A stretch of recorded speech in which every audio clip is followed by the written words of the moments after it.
Selamat pagi. Sesuai dengan janji gue mau bikin video tentang Real Madrid. Ada apa dengan Real Madrid? Kenapa gue tunggu beberapa hari dulu?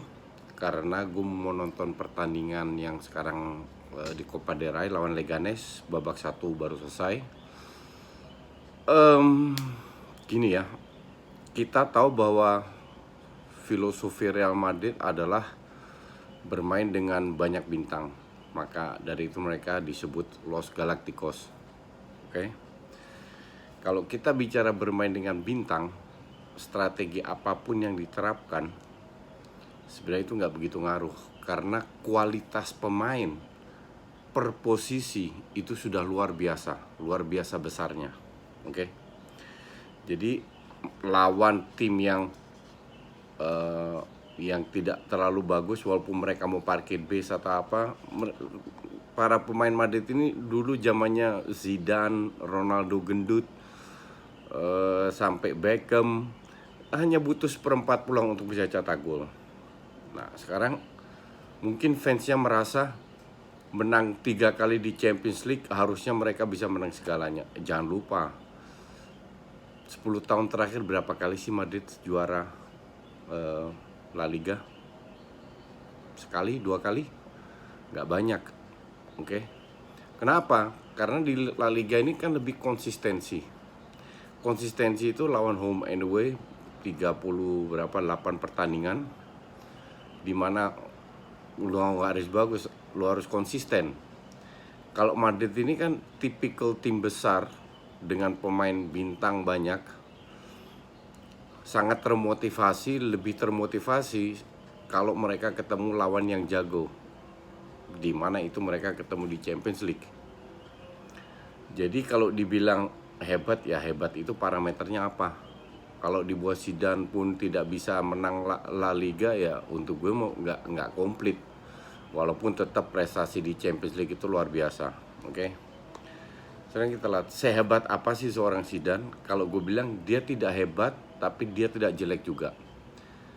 Yang dia lakukan sebenarnya tidak jauh lebih banyak, tidak jauh lebih dari Mourinho waktu di Madrid. Tapi Zidane minimal masih punya intensi untuk menyerang. Gaya permainannya sih ya nggak jauh-jauh beda. Dan beruntung Zidane memiliki seorang Ronaldo, Benzema waktu itu, Higuain, you name it lah, pemain-pemain hebat semua yang selalu punya kontribusi, dan banyak pemain itu sudah kompak bermain.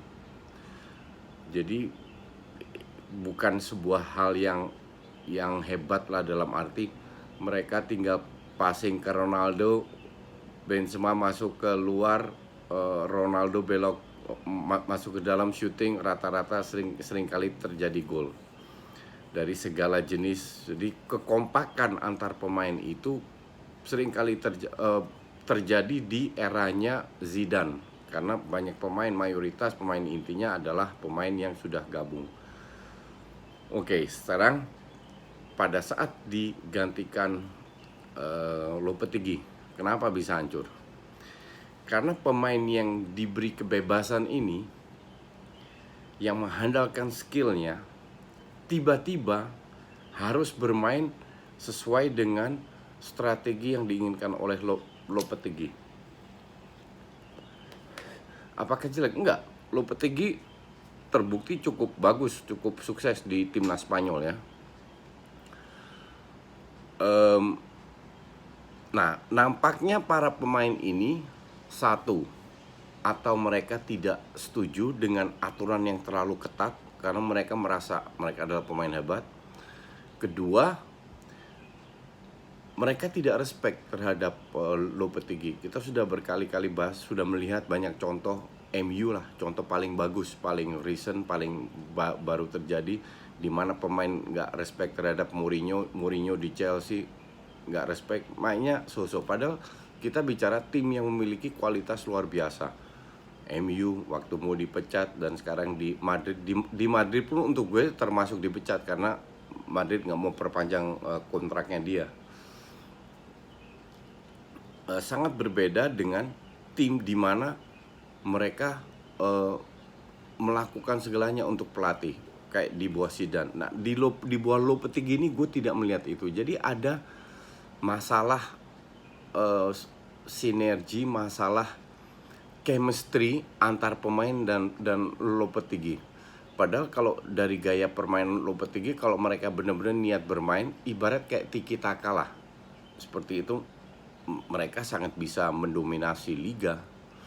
Tapi nampaknya mayoritas para pemain ini nggak mau bermain seperti itu. Mau bermain lebih bebas, tidak banyak aturan dari pelatih. Sehingga beberapa match yang terjadi mereka gagal, ya kalah lah. Dan kelihatan sekali pemain ini nggak srek lah dengan strategi yang diterapkan oleh Lopetegui. Tapi bukan berarti Lopetegui-nya jelek kan. Jadi kita harus bisa pisahkan antara bagus atau jelek dan juga lihat materi pemainnya. Kalau dibilang dia gagal, ya dia gagal. Dia tidak bisa menyatukan para ego pemain ini. Apakah itu hanya karena Ronaldo? Enggak, gue tidak setuju. Karena Ronaldo pun nggak bisa giring bola dari kiper ke tengah ke depan terus dia cetak gol. Dia pun butuh umpan-umpan, dia pun butuh gerakan dari para pemain untuk membuka ruang buat dia. Jadi para pemain ini punya kontribusi sama besarnya seperti Ronaldo. Ya kebetulan Ronaldo punya goal insting yang luar biasa. Oke. Tapi bahwa itu ada pengaruhnya, ya pasti. Pengaruhnya bukan karena di golnya, tapi lebih pengaruhnya karena di kerjasama antar pemain depan. Nah itu sangat kompak dengan Ronaldo, terutama Ronaldo dan Benzema, Isco di belakangnya. Cuman yang jadi masalah kan sekarang setelah Lopetegui dipecat, Isco nggak main sama sekali, ngandelin Modric dan Kroos. Gue di bawah Solari, mereka sempat 4 match beruntun menang terus kalah di rumah lawan siapa itu lupa gue. Terus lawan Sociedad kalah dan sekarang lagi unggul. Babak ini sekarang gue baru selesai nonton babak pertama.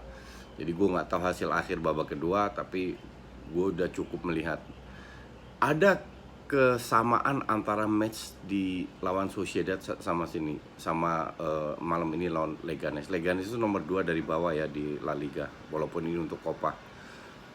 Gue tidak melihat pemain ini bermain dengan happy. Gue tidak melihat sikap profesional dari pemain ini. Kalau dibilang strategi Solari apakah jelek? Nggak jelek juga. Bermain standar dengan 1 DM, melakukan distribusi pada saat stuck, para pemain belakang turun. Sebenarnya itu aja. Tapi gue tidak lihat banyak kreativitas. Kerjasama antar Vinicius dan Benzema, walaupun Vinicius lawan Sociedad bisa bilang man of the match ya, atau pemain yang terbaik di pihak Real Madrid, ini sama sekali nggak kompak dan kembali terbukti lawan Leganes. Tapi ya mereka kan juga baru gabung, istilahnya seperti itu. Tapi jelas-jelas Vinicius ini pemain yang sangat amat berbakat, bisa menjadi pemain top.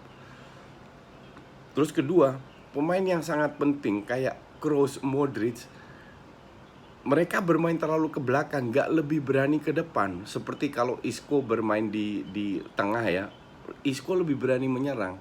Gue tidak lihat Kroos sama Modric ini berani bermain dan Modric membuktikan kembali bahwa dia setelah mulai bulan Agustus performanya itu hancur-hancuran. Ditambah pemain yang sangat penting Marcelo, di samping dia sering cedera, Carvajal sering cedera, lawan Sociedad Marcelo jelek banget mainnya, nggak lari, nggak penetrasi, nyaris nggak ada shooting. Casemiro, jembatan yang sangat penting, punya kontribusi sangat besar terhadap serangan Real Madrid. Waktu lawan Sociedad jelek banget dan tadi pun juga so-so.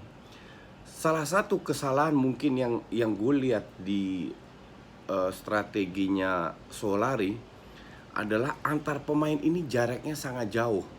Jadi pada saat di kiri ada 3-4 orang, di cover 3-4 orang, mereka udah nggak tahu harus kemana lagi. Seringkali kehilangan bola.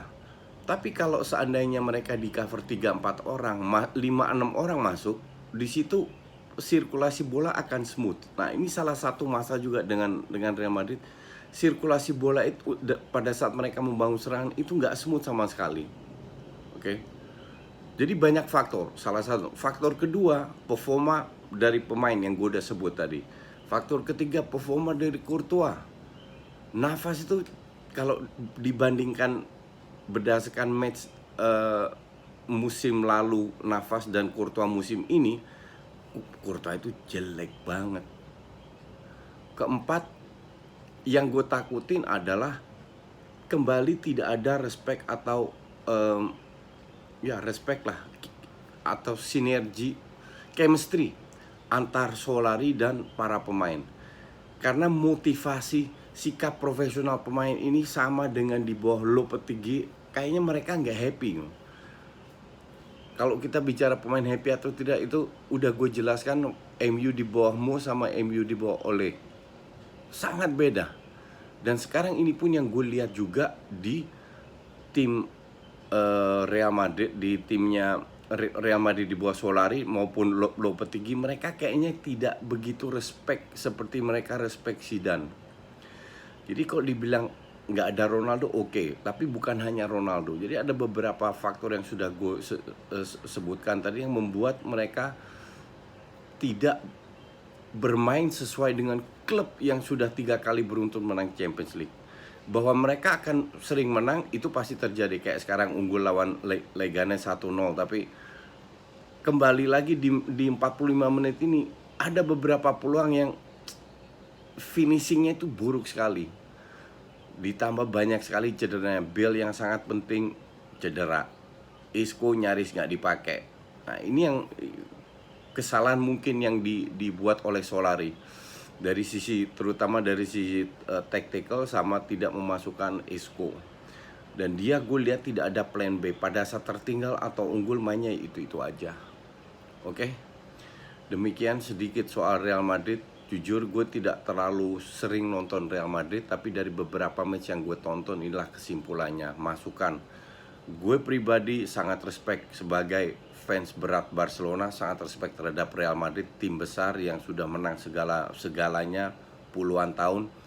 Gue harap Real Madrid kembali lagi ke posisinya, bisa bersaing melawan Barcelona, karena gue tidak melihat Sevilla maupun Atletico Madrid sebagai pesaingnya Barca. Dan Barca pun sekarang juga bermain sangat buruk, tapi itu next time mungkin gue buat video tentang Barca. Oke? Itu aja dari gue. Terima kasih. Kalau setuju ya tolong di subscribe, promo, dan likes. See you.